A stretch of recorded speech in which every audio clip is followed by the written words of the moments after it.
We have a number of friends with us this morning to share in our collective phones app for Palestinian rights. And I want to begin by handing the mic to my friend Nikki Ashton, who's coming to us from the great province of Manitoba. And Nikki, over to you. Any thoughts you may have on this morning and why we're doing this phones app?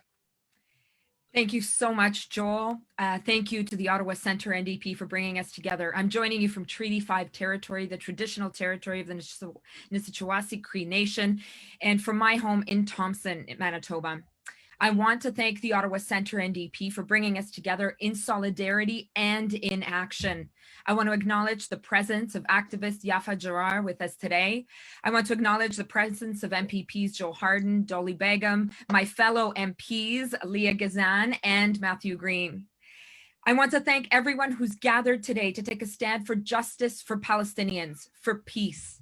What we have witnessed, heard, read in the last few days is nothing short of horrifying.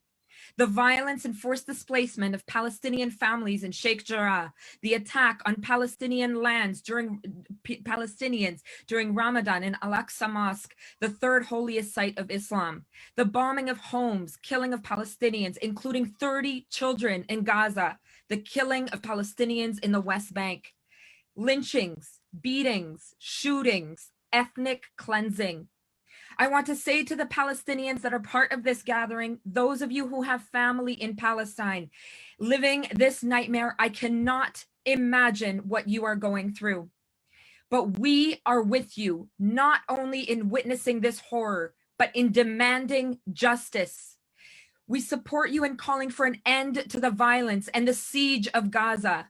Today, we demand an end to the illegal occupation.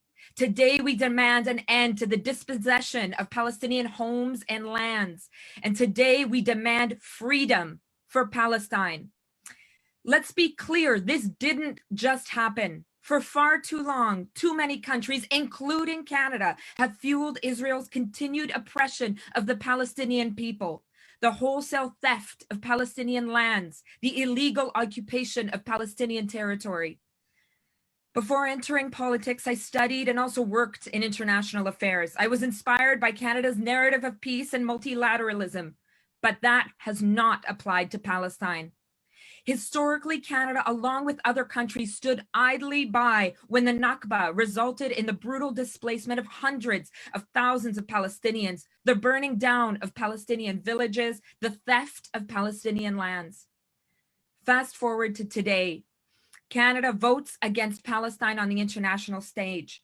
Canada exports arms and military technology to Israel. Canada supports, through tax incentives, the expansion of illegal settlements. Canada, including in its statements this week, refuses to acknowledge the truth of Israel's action and continues to support Israel's state-sanctioned violence. Let's be clear, we want peace in the Middle East. We want to end the violence, but it will not be achieved through the false two-sided arguments that do not recognize the one-sided reality of the oppressor and the oppressed. Canada is not a voice for peace. Canada is not a voice for the international rule of law. Canada is not only not part of the solution, Canada is part of the problem. Our steadfast support for settler colonialism abroad, like here at home, is evident. But many Canadians have had enough. Enough of supporting a racist system of oppression in our name. Enough of fueling the war machine with our money. Enough of the erasure of Palestinian history. You have had enough. We have all had enough. People are demanding freedom for Palestine. 1 month ago, I was proud of our party members for passing a historic resolution with 80% support for an end to arms exports and the boycott of Israeli products from illegal settlements. To the activists who organized and mobilized, thank you. You made a difference. You allowed us to take a stand on the national stage to say Canada must change course and be a force for justice for Palestinians, be a force for true peace in the Middle East. This week, I was proud of our leader and many in our caucus for calling on Trudeau to end arms sales to Israel and for calling an emergency debate urging the Trudeau government to act. The Liberals and the Conservatives are competing as to who will be the biggest supporter of the Israeli government, while the Greens use both sidisms to uphold the status quo. In the last few weeks, we have seen how politics matter. Movements matter, organizing matters, principles matter, people matter. As the granddaughter of those who resisted occupation and ethnic cleansing in Europe, I stand with you in solidarity. Today we say it is not enough to just condemn the disproportionate violence or the ongoing oppression of the Palestinians. We must push for concrete action. We demand an end to the exporting of arms, including arms technology, to Israel. We demand boycotts and divestment. We demand an end to the illegal occupation, an end to the siege of Gaza. We demand freedom for Palestine. The world is demanding freedom for Palestine. I have been moved by the words of political leaders around the world. Leaders like Bernie Sanders, who has consistently called out the racism of Netanyahu's government and injustice of the oppression of the Palestinians. Rashida Tlaib, who in the epicenter of power in Congress called for an end to military aid from the USA to Israel, who in Congress asked the question, how many Palestinians have to die for their lives to matter? Like Jeremy Corbyn, who this week called for ending the siege of Gaza and the occupation of Palestine.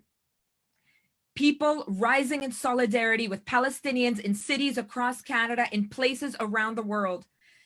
I also want to acknowledge the solidarity of Indigenous peoples, including from this part of the country. The struggles led by Indigenous peoples for self-determination, for land, for survival are linked to those of Palestine. We need a clear stand in the name of justice for Palestinians and peace in the Middle East. No more tired talking points. We need clear recognition of the reality of ongoing, brutal, illegal occupation. We need clear recognition of the rise of extremism within the Israeli government, right-wing extremism, not unlike the rise of extremism here in our own country. We need to call out the complicity of Canada. Without justice, there will be no lasting peace.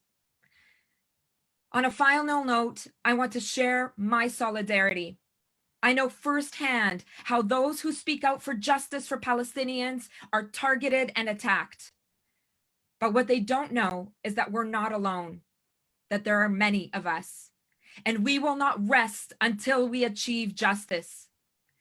Today, let us make our voices heard. Let us demand that Canada be part of the solution. Let us keep up the fight until there is freedom, freedom for Palestine, and a just and lasting peace in the Middle East. Thank you. Thank you so much.